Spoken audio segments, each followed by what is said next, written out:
Hi, this is Rick, and you're in the Whiskey Zone, where we celebrate the spirit of the spirit. And today we're focusing on a Scotch whiskey that celebrates a legendary distillery's milestone anniversary in a smoky kind of way. It's the Lagavulin 8-year-old, produced in stills that sit just a stone's throw away from the Atlantic Ocean on the south coast of the Isle of Islay.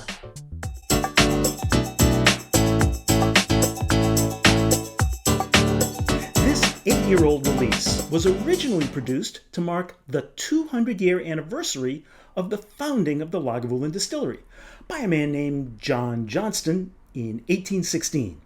Then there's another marketing story around why it was bottled at 8 years, but the thing that made me curious is that it's exactly half as old as my favorite Lagavulin, the 16-year-old, as you may recall from my review number 13. I was very hopeful on my first sip that it would be more than half as good. This award-winning spirit has been bottled at 48% ABV, but I could find nothing on the type of casks they used. And as is usually the case with Lagavulin releases, there is no indication about chill filtering or added color, and it's hard to say if the decision makers did or did not.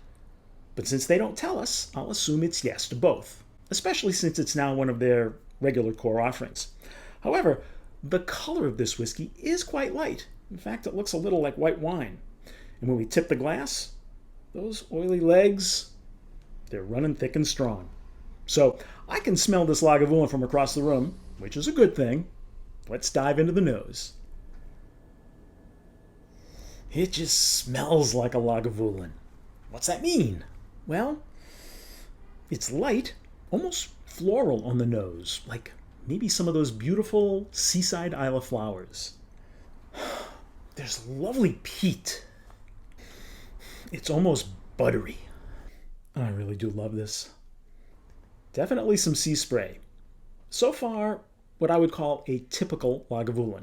The real test is the palate. It is a challenge to overlook the first taste of a Lagavulin, but if this is your first whiskey taste of the day, you might want to wait until taste number 2 to start forming definitive opinions. Smoke, but not from a full-on beachside holiday roaring bonfire, but a little smoldering campfire where maybe you smoked some fish skewers and cooked up some s'mores. Maybe a licorice whip. It's a subtle, spicy flavor, like the good cinnamon from Sri Lanka. And salt. Salt on the tongue, salt on the lips.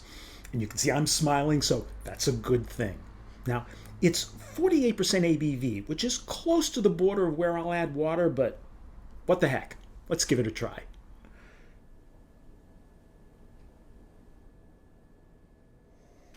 I'm getting sweet, watered-down Earl Grey tea, and even more salty brine. A burnt ham and cheese sandwich.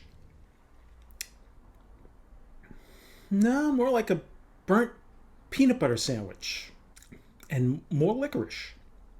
You know, I probably could have done without the added water with this one.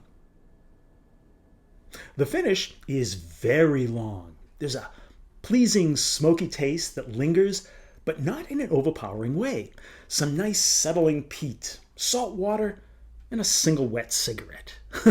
This is the sort of whiskey that you could really enjoy when it's a cold, rainy day outside, but you've already got the heat turned on, so you don't need a complete peat monster to warm you up. It's flavorful with all the Islay South Coast characteristics that people love, but has some of that intensity dialed back a few notches. It's a good drinker. I'm giving the Lagavulin 8-year-old a 9-finger pour. I hope you found something of value in this review of the Lagavulin 8-year-old. If you want more details in this review, as well as discovering a place with other fun whiskey stuff, please visit thewhiskeyzone.com. And since we've come to this point together, there's only one thing left to do. Subscribe, like, comment, and share. So, until next time, please drink smart, stay safe, and we'll see you again in the Whiskey Zone.